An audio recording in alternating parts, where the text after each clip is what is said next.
একটা তথ্য জানিয়ে রাখি যে সাকিব যেহেতু আরেকটা টাইম জোনে আছেন, সাকিবের এখানে এখন হচ্ছে রাত 12টা। সাকিব, আমি যদি ঠিক করে থাকি। না না, দুইটা রাত দুইটা 2টা? ও, রাত 2টা। সাকিব এতক্ষণ মানে আমরা উনার কাছে যা শুনেছি যে দুই মেয়েকে সময় দেওয়া এবং নানা কারণে উনার ব্যস্ত জীবনী যাচ্ছে। তারপর আমরা আমাদেরকে সময় দিয়েছেন, সাকিবকে অনেক ধন্যবাদ। তো সময় দেওয়াটা নিয়ে একটা ছোট গল্প আছে, গল্পটা আমি আপনাদেরকে একটু বলি। সাকিব আছেন সামনে। আমি অনেক মানুষকে ইন্টারভিউ করেছি আসলে জীবনে, বা অনেকে প্রশ্ন করেছি, কিন্তু সাকিব আল হাসান ব্যাপারটা এরকম আমার কাছে যে যখনই সাকিব আল হাসানের সঙ্গে আমার দেখা হয়েছে, আমি সাকিব আল হাসান একটা লম্বা ইন্টারভিউ করেছি আসলে 2016 সালে, প্রায় 3-4 ঘন্টা ধরে ইন্টারভিউ করে এটাকে 3-4 পর্বে টেলিভিশনে দেখানো হয়েছে। কিন্তু আমি সারাক্ষণই অনেক নার্ভাস ছিলাম। সাকিব আমাকে নার্ভাসনেস কাটাতে সাহায্য করেছে নানাভাবে, নানা কথা টথা বলে। এখনও আমি যথেষ্ট পরিমাণে নার্ভাসই আছি। এবং সাকিব যখন রাজি হলেন যে হ্যাঁ আমাদের সঙ্গে উনি কথা বলবেন, তখন আমার মনে আছে যে আমাদের প্রযোজক আরাফাত এবং আমি এটা নিয়ে আলোচনা করতেছিলাম এবং বলতেছিলাম যে সাকিব রাজি হওয়া মানে আমাদের জন্য এটা অনেক বড় ব্যাপার। কতক্ষণ পরে আমার কাছে একটা মেসেজ আসলো যে সাকিব আল হাসান তো আমাদের কাছে জানতে চেয়েছেন যে আমরা এর জন্য কত টাকা দিব। আমরা মোটামুটি ভাবে আমাদের হজম হয়ে যাওয়ার অবস্থা যে আমরা তো সাকিব আল হাসানকে টাকা দেওয়ার মতো অনুষ্ঠান এটা না। তারপর আমরা বললাম যে একটা টোকেন টাকা আমরা দিই। সাকিব আল হাসান বলছেন যে হ্যাঁ টোকেন কোনো অসুবিধা নেই, কিন্তু টোকেন টাকাটা দিতে হবে সাকিব আল হাসান ফাউন্ডেশনকে, যেই সাকিব আল হাসান ফাউন্ডেশনটা সাকিব আল হাসান চালান এবং সেটা দিয়ে বিভিন্ন মানুষকে সাহায্য করে থাকেন। এবং সাকিব সেই ফাউন্ডেশনের ব্যাপারে কতটা প্যাশনেট সেইটা বোঝানোর জন্য আমি আসলে এই গল্পটা একটু বললাম। তারপর আমরা সাকিব আল ফাউন্ডেশন সম্পর্কে সাকিব আল হাসানের থেকে একটু শুনতেও চাই। সাকিব, আসলে ফাউন্ডেশনটা করার উদ্দেশ্য বা এই সিচুয়েশনের জন্য না, অবশ্যই ফাউন্ডেশনটা অনেক আগে থেকেই ফর্ম করে রাখা হয়েছিল। এটার মেইন উদ্দেশ্য ছিল অবশ্যই স্পোর্টস বেসড, যেহেতু আমি স্পোর্টসের একজন মানুষ। সো এটার ফার্স্ট টার্গেট ছিল যে স্পোর্টস নিয়ে কাজ করা, একাডেমি কিংবা অসচ্ছল ক্রীড়াবিদ তাদের নিয়ে কাজ করা। যেহেতু আমার আসলে ওভাবে সময় হয়ে উঠছিল না, তো এটা নিয়ে আসলে ওভাবে কাজ করা হয়নি। এটা নিয়ে আরো দুইটা প্ল্যান আছে, যেটা হচ্ছে যে এডুকেশন এবং হেলথ, এই দুইটা সেক্টরেও এই ফাউন্ডেশনটা নিয়ে আসলে কাজ করার ইচ্ছা ছিল। সো এই বেসিক্যালি এই তিনটা সেক্টর নিয়ে কাজ করার ইচ্ছাতেই এই ফাউন্ডেশনটা তৈরি করা হয়। বাট এটা কখনো আত্মপ্রকাশ করেনি কিংবা এটার কোনো কাজও করা হয়নি, সত্যি কথা বলতে। কারণ আমার ইচ্ছা ছিল যে যখন করব আসলে খুব ভালোভাবেই করব।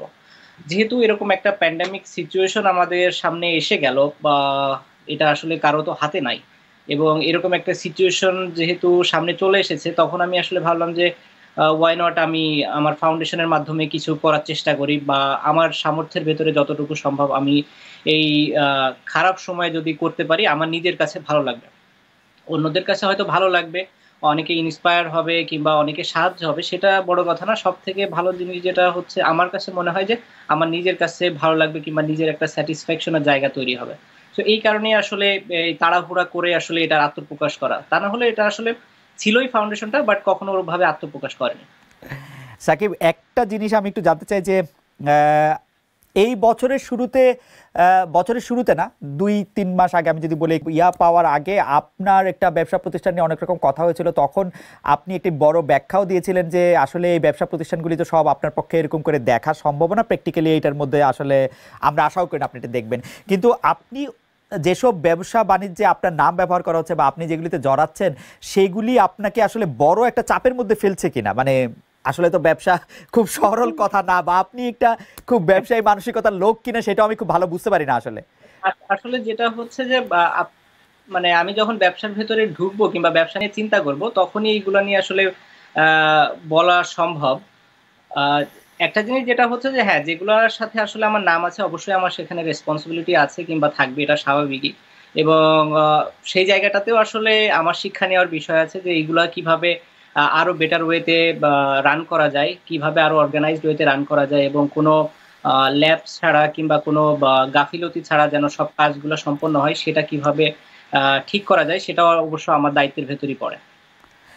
সাকিব, আরেকটা জিনিস আছে, আপনার বন্ধু দীর্ঘকালের, আমি যদি বলি যে আপনারা একসাথে অনেক লম্বা সময় খেলেছেন, তামিম।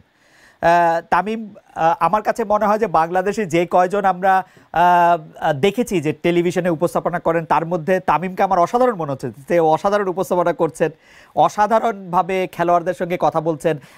ইতিমধ্যে মাহমুদুল্লাহ রিয়াদ, মুশফিক, মাশরাফি, কাল কিছু সিনিয়র ক্রিকেটারের সঙ্গে কথা বলেছেন। আপনার সঙ্গে আপনি সেগুলি দেখেছেন কিনা? আপনার সঙ্গে তামিমের এরকম কথা হওয়ার কোনো জায়গা আছে কিনা, এটি একটু বলে আমি মূল প্রসঙ্গে আসি, যেটি বলতে চাইছি। আমি পর্ব যদি বলেন তাহলে মনে হয় দুটা দেখেছি, দুইটা পর্ব দেখা হয়েছে। যেহেতু আসলে টাইমের ডিফারেন্স থাকে, পরে অবশ্যই ইউটিউবে দেখা যায়, এবং হুম। যে দুইটা পর্ব দেখা হয়েছে আসলে পরে ইউটিউবেই দেখা হয়েছে।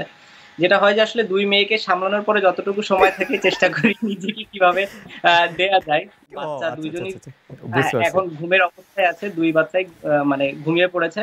তো যদিও ছোট বাচ্চা উঠে যাবে, ও হয়তো নেক্সট 1-2 ঘন্টার ভেতরেই উঠে যাবে। নর্মালি প্রতি 3 ঘন্টা পর পর উঠে খাই, ডাইপার আচ্ছা। চেঞ্জ করতে হয়, এবং তারপরে আবার আবার ইয়েতে যায়, ঘুমাই যায়। সো এই কারণেই একটা ব্রেক আসে। এই কারণে ওকে। আসলে টাইমটা আপনার সাথে ওইভাবে অ্যাডজাস্ট করা। আচ্ছা, তো এইটা ফ্যান্টাস্টিক। আমি যেটি বলতে চাইছিলাম, তামিম যাদের সাথে কথা বলছেন, মানে হুম, হুম। মুশফিক, রিয়াদ, মাশরাফি, কিংবা নতুন খেলোয়াড়দের মধ্যে তাসকিন বা রুবেল, তাদের সব কথোপকথনে বা সব আলোচনায় কিন্তু আলাদাভাবে আপনার কথা আসছে। মানে আপনার যে প্রভাব বা আপনার যে আপনাকে যে মিস করা, আপনাকে যে মনে করা, সেটি কিন্তু একটি বিশাল জায়গা থেকে আছে আমাদের যারা খেলোয়াড়। কারণ আপনি দেখবেন আলাপ হচ্ছে মাশরাফি এবং তামিমের মধ্যে, প্রশ্ন হচ্ছে তামিম মাশরাফিকে প্রশ্ন করছেন যে আপনি এটা এখানে কেন করছেন বা এই ডিসিশন কেন নিচ্ছেন। মাশরাফি কিন্তু আপনার কথা আলাদা করে বলছেন এবং সেখানে আপনার ক্যারেক্টার আমরা কিছুটা বুঝতে পারছি। তো আপনার যে এই সময়টা, যে সময়টার মধ্যে আপনি আসলে ক্রিকেট খেলতে পারছেন না, এই সময়টা আপনি কিভাবে কোপ আপ করছেন, যে মানে দলের ভেতরে বাইরে আপনার যে অবস্থান সে সবকিছু মিলিয়ে? সিচুয়েশন তো অবশ্যই আমার জন্য খুবই ডিফিকাল্ট, টাফ। বাট একটা দিক থেকে ভালো, মানে খারাপের ভেতরে আমি সবসময় ভালো কিছু খোঁজার চেষ্টা করি। মানে কোনো হুম, সময় যত খারাপ সিচুয়েশন থাকে আমি চেষ্টা করি যে ওখান থেকে ভালো কোনো একটা জিনিস নেয়ার। হুম, তো এর ভেতরে ভালো জিনিস হচ্ছে, যেহেতু ওয়াইফ প্রেগনেন্ট ছিল, হুম, লাস্ট মোমেন্ট ছিল, ওই সময় পাশে থাকাটা খুব ইম্পর্টেন্ট। তো যেটা এবার থাকতে পেরেছি, প্রথম সন্তানের সময় থাকতে পারিনি। হুম। সো এটা একটা ভালো দিক। বাচ্চা হয়ে গেল, টেক কেয়ারও করার সুযোগ পাচ্ছি। ফার্স্ট বাচ্চার সময় সেটা পারিনি। তো এই দুইটা খুব ভালো একটা পজিটিভ দিক। বাট স্বাভাবিকভাবেই মানে এটা তো মনের পেছনে সবসময় মনে হতেই থাকে যে না, আমি খেলতে পারছি না কিংবা খেলতে পারবো না। হ্যাঁ, যদিও এখন কোনো খেলাই হচ্ছে না, আনসার্টেনটিতে আছে হুম। কখন খেলা শুরু হবে কিংবা কখন হবে না। বাট যখনই হবে তারপরেও তো আমি জানি না যে আমি আসলে, আমার টাইম তো আছে আরো প্রায় 6 মাস, 5.5 মাস, 6 মাসের মতো। তো হুম। আমার তো অতদিন বাকি আছে। সো যদি নেক্সট 1 মাস পরে খেলা শুরু হয়ে যায়, তো আমি আরো 4 মাস, 5 মাস, 6 মাস পরে খেলবো। তো ওই জায়গাটা তো অবশ্যই খারাপ লাগে, এবং খারাপ লাগার মতোই বিষয়। বাট আমার কাছে মনে হয় এটাও একটা এক্সপেরিয়েন্স, শেখার অনেক কিছু আছে। আসলে অনেক সময় বা অনেক কিছুই আমরা অবহেলার ছলে দেখি কিংবা নেয়ার চেষ্টা করি, যেটা আসলে নেওয়া উচিত না। আমার কাছে মনে হয় এই বড় শিক্ষাটা আমি খুব ভালোভাবে পেয়েছি। আপনার সাথে যখন আমার লাস্ট কথা হয়েছিল 2016 সালে, তখনও আপনি তার কিছুদিন আগে আপনার কিছুটা ব্যানের মধ্যে দিয়ে আপনি যাচ্ছিলেন, সেটি একটি অন্য কারণে, এবং তখন আপনি বলেছিলেন যে খেলা না থাকলে আপনার পক্ষে এইটা মেনে নেওয়া অনেক কঠিন, খেলাটা আপনি এতই এনজয় করেন আসলে। মানে স্বাভাবিক। একটা প্লেয়ারের জন্য মাঠে আসলে থাকাটাই সবথেকে বড় ইম্পোর্টেন্ট। মানে মাঠে না যাওয়াটাই হচ্ছে সবথেকে কষ্টের বিষয়। সব রাইট। ধরেন আমি খেলছি, কোথায় খেলছি অত ইম্পোর্টেন্ট না। আমি যে খেলছি এটাই আমার কাছে ইম্পোর্টেন্ট। সো ওই জায়গাটাতে যখন আপনি যেতে পারছেন না কিংবা খেলতে পারছেন না, স্বাভাবিকভাবে অনেক, অনেক খারাপ লাগার বিষয় এখানে থাকে। সাকিব, আপনার কাছে একটু আরেকটু সিরিয়াস বিষয়টা কথা বলি। আপনি সর্বশেষ আমরা দেখেছি যে আপনি খেলোয়াড়দের অধিকার নিয়ে একটি সংবাদ সম্মেলন করেছিলেন, খেলোয়াড়রা আপনাদের পাশে ছিলেন এবং কিছু কিছু বিষয় যেগুলি খুবই যৌক্তিক বোর্ডের কাছে আপনি আসলে উপস্থাপন করেছিলেন। সেই উপস্থাপন করে আপনি যেই দাবিগুলি জানিয়েছেন তার কতগুলি মানা হয়েছিল সঙ্গে সঙ্গে, তার কতগুলি কিছুদিন পরে মানা হয়েছিল, সেই দাবিগুলি সম্পর্কে বা সেই বিষয়গুলি নিয়ে আপনি আর কোনো খোঁজ রাখছেন কিনা, বা কেউ আপনার কাছে আর কোনো কিছু বলছে কিনা, আপনার কাছে কতটা কি মনে হচ্ছে যে সেই দাবিগুলি কতটা মানা হয়েছে? আসলে আমি শিওর যে প্লেয়াররা সবাই সবার সাথে তো ডিসকাস করেই, বাট হুম, আমার কাছে মনে হয় যে মোটামুটি বেসিক যে বা চাওয়া পাওয়া প্লেয়ারদের ছিল সবগুলাই ফুলফিল হয়েছে। হুম, দুই একটা হয়তো যেটা হয়নি, যেটা হতে আসলে সময়ও লাগবে, তো হুম। ওইটার জন্য আসলে ওয়েট করতে হবে। আর বাকি বেশিরভাগই চাওয়া পাওয়া তো আমার মনে হয় যে ফুলফিলই হয়ে গিয়েছে। এই কারণে প্লেয়াররাও সবাই খুশি,